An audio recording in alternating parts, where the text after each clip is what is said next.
Menteri Lingkungan Hidup Republik Dominika ditembak mati di kantornya.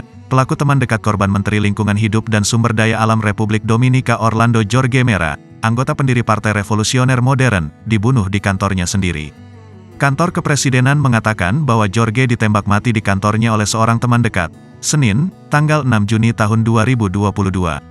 Pihak berwenang mengatakan Jorge ditembak oleh Fausto Miguel de Jesus de la Mota, yang kemudian ditangkap di sebuah gereja yang berjarak puluhan blok setelah memberitahu seorang pendeta bahwa dia melakukan kejahatan dan menyerahkan pistol kepadanya. Namun, para pejabat tidak memberikan motif penembakan itu. Kami menyampaikan belasungkawa terdalam kami, kata kantor Presiden Luis Abinader, dikutip dari The Washington Post.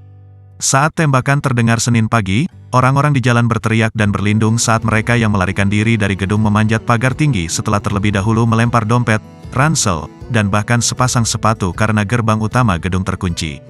Pihak berwenang mengatakan bahwa dalam percakapan telepon dengan Cruz ketika dia berada di gereja, dia berjanji untuk menyerahkan diri jika mereka menjamin dia tidak akan dibunuh.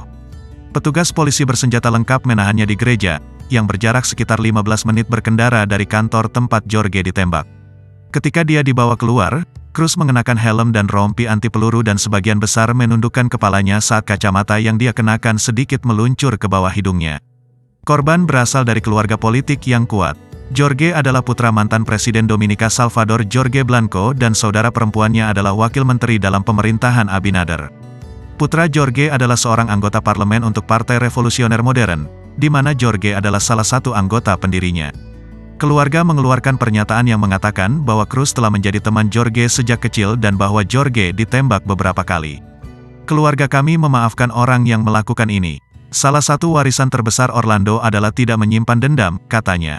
Polisi dan petugas darurat mengepung kantor Kementerian Lingkungan Hidup dan Sumber Daya Alam di ibu kota Santo Domingo dan melarang masuk saat pelayat berkumpul di dekatnya.